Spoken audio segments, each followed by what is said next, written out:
ህወሓት ለውይይት ዝግጁ መሆኑን ገልጾ ደብዳቤ ጽፏል።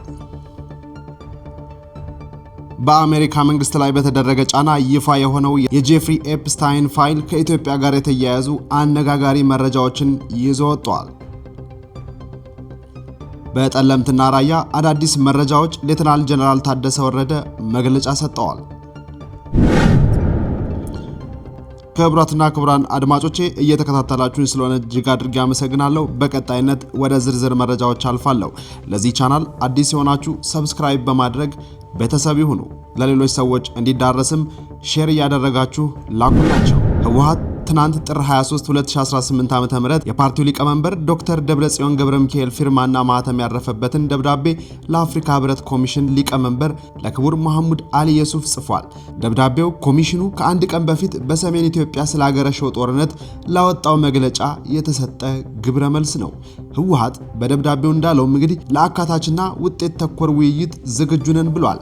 በትግራይና በፌዴራል መንግስት መካከል ያሉ ቀሪ ጉዳዮችን ለመፍታት ብቸኛው መንገድ የፕሪቶሪያው ሰላም ስምምነት መሆኑን የገለጸው ህወሓት አሁንም ለስምምነቱ ተገዢ መሆኑን አስታውቋል። በመጨረሻም ህወሓት በአሁኑ ወቅት ያለውን የመቀዛቀዝ ሁኔታ በመቀየር ዘላቂ ሰላም ለማምጣት ህብረቱ የጀመረው የማስታረቅና የመደገፍ ስራ መቀጠል እንዳለበትም ጠይቋል። በአሜሪካ መንግስት ላይ በተደረገ ጫና ይፋ የሆነው የጄፍሪ ኤፕስታይን ፋይል ከኢትዮጵያ ጋር የተያያዘ አነጋጋሪ መረጃዎችን ይዞ ወጥቷል ተብሏል። የአሜሪካ ፍትህ ሚኒስትር ለበርካታ ወራት የጄፍሪ ኤፕስታይንን የምርመራ ሰነዶች ይፋ እንዲያደርግ ከዜጎች ከፍተኛ ጫና ሲደረግበት ቢቆይም ጥያቄውን ውድቅ ሲያደርግ መቆየቱ ይታወሳል።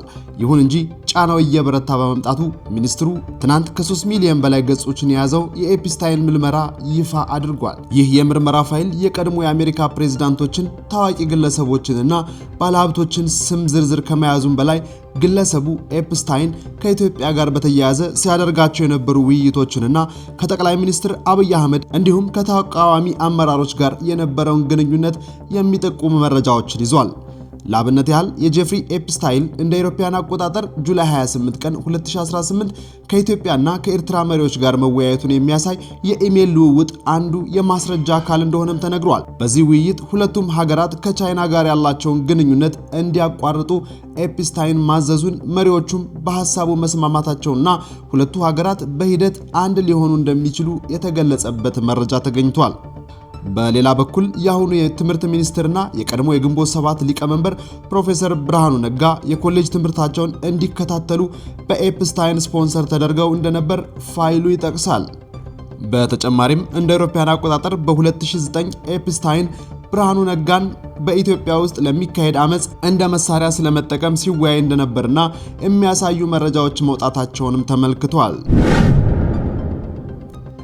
በጠለምትና ራያ አዳዲስ መረጃዎች እየወጡ ይገኛል። ሌተናል ጀነራል ታደሰ ወረደ መግለጫ ሰጥተዋል። በጠለምትና ራያ አካባቢዎች የተፈጠረውን ወታደራዊ እንቅስቃሴ ተከትሎ የተቀሰቀሰው ውጊያ አራተኛ ቀኑን ካስቆጠረ በኋላ የህወሓት ታጣቂዎች ቅዳሜ ጥር 23 ከ2018 ዓ.ም ጀምሮ ከአካባቢዎቹ እያፈገፈጉ መሆኑ ይገኛል። በተለይም በጠለምትና በራያ ዋጃ አካባቢ የነበሩ ታጣቂዎች አካባቢውን ለቀው ወደ መጡበት እየተመለሱ እንደሆነ እየተነገረ ነው።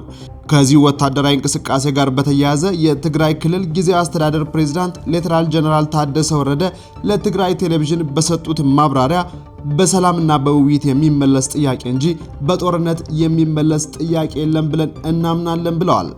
ጀነራሉ ግጭቱ ስለተከሰተበት ሁኔታ ሲያስረዱ ተፈናቃዮችን በፕሪቶሪያው ስምምነት መሰረት ለመመለስ ኃይል ወደ ምዕራብ ትግራይ በምንንቀሳቀስበት ወቅት ያጋጠመ ያልታሰበ ግጭት መሆኑን ገልጸዋል። ይሁን እንጂ ሁኔታው ወደ ሙሉ ጦርነት በሚመስል መልኩ ተቀይሮ የድሮን ጥቃት መፈጸሙን የጠቀሱት ጀነራሉ እንዲህ ያሉ ወደ ሙሉ ጦርነት የሚያመሩ እንቅስቃሴዎች ተገቢ አይደሉም ሲሉ ገልጸዋል። በተጨማሪም ጥር 23 ቀን 2018 ዓ.ም ከፌዴራል መንግስት ጋር ለመወያየት ቀጠሮ የነበራቸው ቢሆንም የአየር በረራ በመቋረጡ ምክንያት ጉዟቸው ሳይሳካ መቅረቱን አስታውቀዋል። ጀነራል ታደሰ አክለውም ሁኔታው እንደ ሙሉ ጦርነት እንዲያመራ ፍላጎት ስለሌለ ኃይላቸው እንዲመለስ ትዕዛዝ እንደሰጡ ገልጸዋል። በጥቁር ገበያው ያለው የምንዛሬ ዋጋ ልዩነት ወደ 13 በመቶ ከፍ ማለቱ ተነግሯል። በኢትዮጵያ ተግባራዊ እየተደረገ ካለው አጠቃላይ የማክሮ ኢኮኖሚ ማሻሻያ ማዕቀፍ ውስጥ ዋነኛ የሆነው የውጭ ምንዛሬ ተመን በገበያ እንዲወሰን የሚደረግ ሂደት አሁንም በተለያዩ መዋቅራዊ ችግሮች ሳቢያ ተግዳሮት እየገጠመው መሆኑ ተጠቁሟል።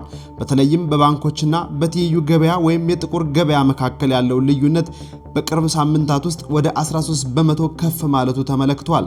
የዓለም አቀፉ የገንዘብ ድርጅት ወይም IMF እንዳስታወቀው ከመስከረም እስከ ጥቅምት አጋማሽ ድረስ ባለው ጊዜ ውስጥ በይፋዩ የባንክ ተመንና በጥቁር ገበያው መካከል ያለው ልዩነት ከ10 በመቶ በታች ወርዶ የነበረ ቢሆንም አሁን ላይ ግን ልዩነቱ በድጋሚ እያገረሸ መምጣቱን አመልክቷል። ለዚህም እንደ ዋና ምክንያት የተቀመጠው የኢትዮጵያ ብሔራዊ ባንክ ከፍተኛ መጠን ያለው የውጭ ምንዛሬን ከጨረታ ውጪ ለኢትዮጵያ ንግድ ባንክ መሸጡ ነው ያለው ድርጅቱ። ይህም የምንዛሬ ተመኑ በገበያ ውስጥ ያለውን ትክክለኛ የፍላጎትና የአቅርቦት ሁኔታ እንዳያንጸባርቅ አድርጎታል ተብሏል።